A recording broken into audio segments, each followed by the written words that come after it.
Hey guys, welcome to all about. And जैसे कि आपका एबीपीएस क्लर्क 2021 का नोटिफिकेशन अभी परसों ही आया है, दैट इज ऑन संडे। तो उस पर हम डिस्कस करेंगे। हम लोगों ने एग्जाम पैटर्न डिटेल में डिस्कस कर लिया है प्रीलिम्स और मेंस का, ठीक है। अब यहाँ पे हम सेक्शन वाइज सिलेबस डिस्कस करेंगे प्रीलिम्स और मेंस के लिए, जिसमें मैं आपको ये भी बताऊंगी कि कौन से टॉपिक्स हैं जो प्रीलिम्स के लिए इंपॉर्टेंट है, कौन से जो है जो मेंस के लिए इंपॉर्टेंट है, पिछली बार किस तरीके से यहाँ से क्वेश्चन आए थे। So I will tell you everything in detail. उससे पहले यहाँ पे आपको एक सब्सक्राइब का बटन दिख रहा होगा, तो you just have to just subscribe button and please don't forget to subscribe. So from here you can subscribe our channel. So get started. पहले हम बात करेंगे रीजनिंग की, ठीक है। सो रीजनिंग में मैं यहाँ पे प्रीलिम्स और मेंस का सिलेबस एक ही जगह है, ठीक है। मैं यहाँ पे बताऊंगी कि कौन सा प्रीलिम्स के लिए ज्यादा इंपॉर्टेंट है और कौन सा मेंस के लिए, ठीक है। ओके, सो फर्स्ट टॉपिक आप देख सकते हैं अल्फा न्यूमेरिक सीरीज। तो आपको एक सीरीज दी होगी, ठीक है, जिसमें अल्फाबेट्स और नंबर्स भी होंगे। ये भी हो सकता है कि सिर्फ अल्फाबेटिकल सीरीज भी हो सकती है और नंबर सीरीज भी हो सकती है, कॉम्बिनेशन भी हो सकता है। तो उसके बाद आपको 5 क्वेश्चन उससे रिलेटेड दिए होंगे, ठीक है। तो आपको उसके बेसिस पे कुछ भी नहीं है, जो ऑपरेशन बोला है बस वो करके आपको सॉल्व करना है, ठीक है। तो ये आपके प्रीलिम्स के लिए इंपॉर्टेंट है, ये प्रीलिम्स में ही आती है और ये सीधे 5 मार्क्स की आपको मिल जाएगी। Now coded inequalities, inequalities are very important. Basic inequality भी आ सकती है, कोड फॉर्म में भी आ सकती है, किसी भी फॉर्म में आए दोनों ही इजी होती हैं, ठीक है। तो ये भी आपको प्रीलिम्स में ज्यादा दिखने के चांसेस हैं, जो कि आपको डायरेक्टली 5 मार्क्स की मिल सकती है। अगर मेंस में आया तो मेंस में कोडेड फॉर्म में आ सकता है, नॉर्मल बेसिक फॉर्म में नहीं आएगा। बेसिक फॉर्म में सिर्फ आपको प्रीलिम्स में मिलेगा। Now coding and decoding, coding and decoding is something which is important, मतलब दोनों के लिए। तो एक है न्यू पैटर्न कोडिंग डिकोडिंग, जिसमें आपको रीजनिंग के लेक्चर में आप जाओगे, यू विल गेट इट। एक है आपका बेसिक कोडिंग डिकोडिंग। तो बेसिक कोडिंग डिकोडिंग आपको प्रीलिम्स में मिल जाएगा, वो आपको मेंस में किसी भी हालत में नहीं मिलेगा। But new pattern coding decoding आपको दोनों में ही मिल सकता है, प्रीलिम्स में और मेंस में। मेंस में ऑब्वियसली पेपर आपको हाई लेवल का ही मिलेगा as compared to prelims. Prelims से मेंस का पेपर काफी हाई लेवल होता है, ठीक है। सो ये आपको 5 मार्क्स की मिल जाएगी प्रीलिम्स में, बेसिक वाली। डायरेक्शन सेंस की बात करें, इंपॉर्टेंट फॉर बोथ प्रीलिम्स और मेंस, दोनों के लिए इंपॉर्टेंट है, ठीक है। और ये प्रीलिम्स की अगर मैं बात करूं तो 2 से 3 मार्क्स की आ जाएगी और मेंस में भी आ सकती है ये। ब्लड रिलेशन की बात करें तो ब्लड रिलेशन प्रीलिम्स में बेसिक ब्लड रिलेशन आएगा, जैसे आपका फैमिली ट्री टाइप आ जाएगा, जो 2 से 3 मार्क्स का आ जाएगा। और अगर मैं मेंस की बात करूं ब्लड रिलेशन में, तो मेंस में क्या होगा कि बेसिक तो नहीं आएगा। जनरली क्या होगा कि पजल्स को डिफिकल्ट बनाने के लिए उसमें ब्लड रिलेशन डाल देते हैं। तो blood relation is important for pre and mains both. Input output again important for both pre and mains. Generally ये मेंस के लिए इंपॉर्टेंट है, ठीक है, प्रीलिम्स के लिए बहुत ज्यादा इंपॉर्टेंट नहीं है, ठीक है। मतलब प्रीलिम्स में कुछ पता नहीं, आ भी सकती है नहीं भी, बट हाँ मेंस में हाई चांसेस की आएगी। Syllogisms important for prelims, very very important, directly आपको 5 मार्क्स के सिलोगिज्म्स देखने को मिल जाएंगे। Ranking based question again important, prelims में 1 या 2 मार्क्स के आपको इससे क्वेश्चन देखने को मिल जाएंगे, आपको मेंस में भी मिल सकता है ये। Now the most important part here is puzzles, ठीक है। पजल्स एक ऐसा टॉपिक है जो आपको प्रीलिम्स और मेंस दोनों में मिलेगा, ठीक है। इनफैक्ट मेजोरिटी में, मतलब ऐसा बोल सकते हो कि प्रीलिम्स में आधा पेपर पजल से घुसा होगा, ठीक है। अब पजल्स कैसे होंगे, सीटिंग अरेंजमेंट मैं कुछ बेसिक बता रही हूँ, line based, floor based, circular, ये तो मैंने एक बेसिक आइडिया दिया है पजल का, और भी बहुत टाइप के आते हैं, ठीक है। अब ये नहीं कि ये बेसिक है, अगर प्रीलिम्स की बात करें तो प्रीलिम्स में आपके 1 या 2 वेरिएबल के आएंगे, ठीक है। 3 वेरिएबल का अगर आता भी है प्रीलिम्स में, तो ऑब्वियसली आप 20 मिनट में उसे सॉल्व नहीं कर सकते, तो वो छोड़ ही देते हैं हम लोग, that's called a smart work. But mains में जो पजल्स होंगे उनका लेवल आपको डेफिनेटली थोड़ा ढंग का मिलेगा, ठीक है। So puzzles is something which is important. So do focus on puzzles. Now, if we talk about logical reasoning, now logical reasoning is one such topic जो कि आपको prelims mains में मिलेगा, आपको prelims में ये topic नहीं मिलेगा, you will get in mains। तो ये topic बोलते हैं कि जब तक बहुत अच्छे से इसकी practice नहीं है ना, तब तक एग्जाम में attempt मत करो, ठीक है। तो logical reasoning आपका 5 मार्क्स का आ जाता है, ठीक है। 5 में मैक्सिमम बता रही हूँ, ठीक है, जिसमें आपके conclusion base, assertion, assumption, course of action, इस टाइप के क्वेश्चन आते हैं। तो इसके लिए बेटर है कि आप जितने क्वेश्चन लगा सकते हो, जितनी प्रैक्टिस कर सकते हो उतनी करो। Now data sufficiency, data sufficiency is mainly important for your mains exam, ठीक है, मेंस के लिए इंपॉर्टेंट है। डेटा सफिशिएंसी क्या होता है, आपको दो वो दिए होंगे बेसिकली, मतलब टॉपिक्स का कॉम्बिनेशन है। ठीक है। तो जैसे रीजनिंग के इन्हीं टॉपिक को कंबाइन कर देंगे, ये जितने भी मैंने बताया ना, इन्हीं सब टॉपिक को कंबाइन करके क्वेश्चन बनता है डेटा सफिशिएंसी का। तो अगर आपके टॉपिक्स क्लियर हैं ये वाले, तो आप डेटा सफिशिएंसी कर सकते हैं और ये मेंस में आएगा। ठीक है, जनरली इसके चांसेस है कि ये मेंस में आएगा। Now we will talk about quantitative aptitude. So quants में बात करें तो simplification and approximation very very important. ठीक है, बोथ सिंप्लीफिकेशन और अप्रोक्सीमेशन। सिंप्लीफिकेशन मेंस में तो बिल्कुल नहीं आएगा, ये मान के चलो, you won't get simplification in mains. ठीक है, प्रीलिम्स में आएगा, और प्रीलिम्स में भी बहुत बार होता है कि 10 से 15 मार्क्स का सिंप्लीफिकेशन के क्वेश्चन आ जाते हैं सीधे। तो यू नो कि how much important are simplification and approximation. इनका सीधे है, जितनी प्रैक्टिस करो उतना कम है।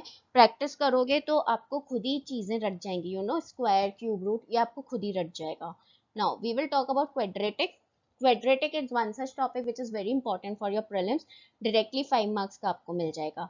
Number series wrong and missing, ये आपको दोनों में मिल सकता है। ठीक है, number series wrong and missing. और प्रीलिम्स की बात करूँ तो सीधे 5 मार्क्स का आ जाएगा प्रीलिम्स में तो। ठीक है, और मेंस की बात करें तो मेंस में थोड़ा सा डबल फॉर्म में इस तरीके से, मतलब व्हेन यू स्टार्ट स्टडिंग आपको समझ में आ जाएगा कि किस टाइप के बोल रही हूँ, थोड़ा एडवांस लेवल का मिलेगा मेंस में। नाउ वर्ड प्रॉब्लम्स, अगर हम प्रीलिम्स की बात करें तो प्रीलिम्स में 8 से 10 मार्क्स के वर्ड प्रॉब्लम्स आते हैं, but then they are very basic.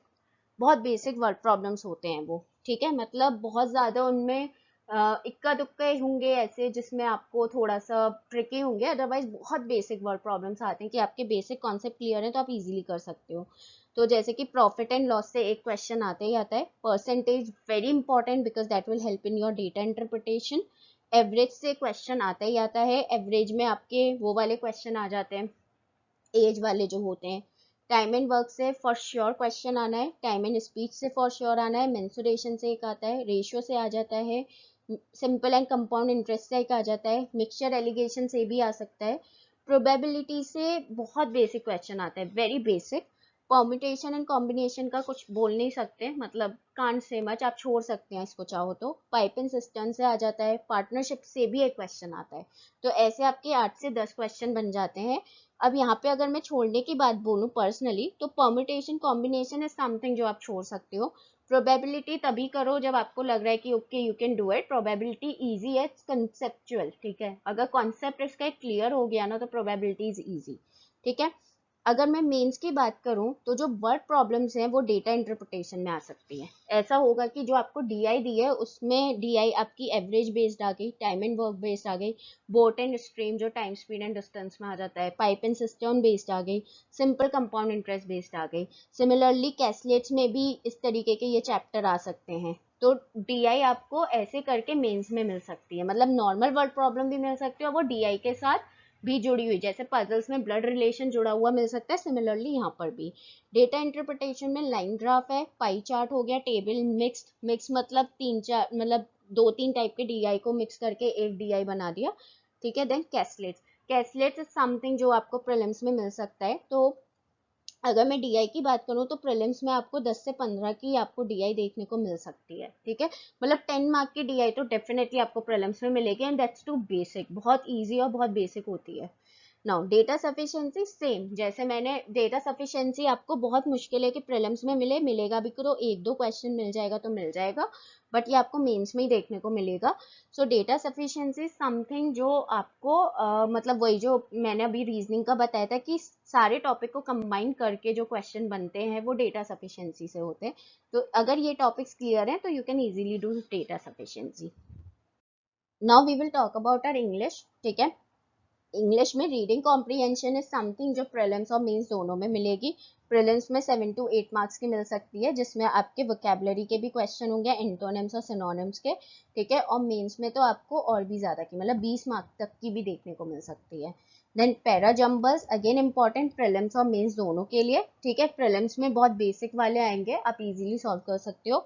Match the following is something which is important for your prelims and it's very very easy, बहुत इजी होता है ये। पैराग्राफ कंप्लीशन आपको प्रीलिम्स में तो मुश्किल, मेंस में आपको देखने को मिल सकता है। Error detection and correction, this topic is very important guys, very important. ये टॉपिक आपको प्रीलिम्स और मेंस दोनों में, प्रीलिम्स में 5 मार्क्स का यूं ही आ जाता है ये topic, very very important. Word of phrase replacement again for both prelims and mains. One word substitution भी आपको प्रीलिम्स मेंस दोनों में मिल सकता है। फिलर्स सिंगल और डबल दो टाइप के होते हैं। सिंगल जो मिलेंगे वो आपको प्रीलिम्स में मिलेंगे, ठीक है। प्रीलिम्स में डबल भी आ सकते हैं, बट मेंस में तो सिर्फ डबल ही आएंगे। अगर आएंगे डबल ट्रिपल कुछ भी आ सकता है, एक पैरा आ सकता है, वो करो जैसे क्लोज टेस्ट होता है ना, वो आ सकता है। बट आपके जो प्रीलिम्स है वहाँ पे मतलब सिंगल जो है वो सिर्फ और सिर्फ प्रीलिम्स में आएंगे, वो मेंस में किसी भी हालत में नहीं आ सकते, ठीक है। तो इंग्लिश का जो सिलेबस है ना, that is very common for both prelims and mains. बस यहाँ पे क्या होगा कि यहाँ पे आपका जो लेवल होगा उसमें डिफरेंस होगा कि prelims will be easy and mains will be obviously moderate to difficult होगा, ठीक है। Okay, now we will talk about general awareness. Guys, यहाँ पे as you can see, I have not written much on general awareness section because I will take a separate session for general awareness. क्योंकि GA बहुत ज़्यादा है, अगर मैं GA यहाँ पे डिस्कस करने को है तो GA अपने आप में एक सेपरेट सेक्शन बहुत ज़्यादा है. But only one thing I want to tell you in GA, आज से पढ़ना शुरू कर रहे हो ना, तो आज से जीए पढ़ना शुरू कर दो. जीए में क्या पढ़ना शुरू कर दो, डेली का जो करंट अफेयर्स डोज आते हैं ना, डेली जीए न्यूज, वो पढ़ना शुरू कर दो. मैं खुद ही आपके लिए क्लासेस लेती हूँ डेली जीए 10 मिनट्स करके. You just have to invest your 10 minutes over there. थोड़े बहुत नोट्स बना लो and do it. But GA आप डेली करो, डेली, ठीक है.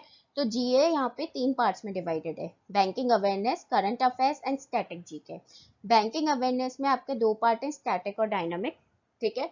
और डायनामिक मतलब करंट अफेयर्स पार्ट आ गए. करंट अफेयर्स बताने की जरूरत नहीं है, करंट अफेयर्स है करंट अफेयर्स. स्टैटिक जीके में आपके इस तरीके के क्वेश्चन आते हैं like dams, reverse, national parks, wild life sanctuaries, thermal plants, nuclear plants, etcetera etcetera, बहुत सारे टॉपिक्स हैं. सो स्टैटिक जीके जो होती है ना, वो आपका करंट से रिलेटेड आती है, ठीक है. फॉर एग्जाम्पल कोई स्टेट है जो न्यूज में चल रहा है, तो उस स्टेट का नेशनल पार्क आ जाएगा, ठीक है. उस स्टेट का कोई टेम्पल पूछ लेंगे, कोई स्टेडियम पूछ लेंगे. तो जो स्टैटिक जीके है, जैसे किसी ने अभी कोई ट्रॉफी जीती है, तो ये पूछ सकते हैं कि पहली बार वो ट्रॉफी कब प्रेजेंट की गई थी. कोई स्पोर्ट्स आ गया, तो ये अवार्ड, ये जो ट्रॉफी है वो कौन से स्पोर्ट्स से एसोसिएटेड है. तो मतलब स्टैटिक जीके में हमें मेनली फोकस करना है कीवर्ड्स का. So don't worry about GA, उसकी हम सारी प्रेपरेशन आपको कराएंगे. Banking awareness is something which you need to focus a lot, ठीक है. स्टैटिक भी और डायनामिक. बैंकिंग अवेयरनेस से गाइस बहुत क्वेश्चन आते हैं, स्टैटिक के भी और डायनामिक के भी. It is very very important, obviously you are giving bank exam, ठीक है. So this is all about GA. जो बेसिक चीज है, करंट अफेयर्स में आपके बहुत सारी चीजें, international news, national news, books and authors, sports news, awards and honours, और बहुत सारे एमओयूज जो साइन होते हैं, letters memorandum of understanding, defence news हो गई, आरबीआई न्यूज हो गए, बैंकिंग न्यूज हो गए, economy based news, financial news, ठीक है. तो इस तरीके से one important thing, union budget और इकोनॉमिक सर्वे भी इम्पॉर्टेंट है, ठीक है. इस साल जो भी कोई भी एग्जाम होगा ना, यूनियन बजट और सर्वे से क्वेश्चन देखने को फिर भी मिलेगा. सो जीए पे हम आपके लिए सेपरेटली एक अच्छे से डिस्कस करेंगे. So here we have done with our session.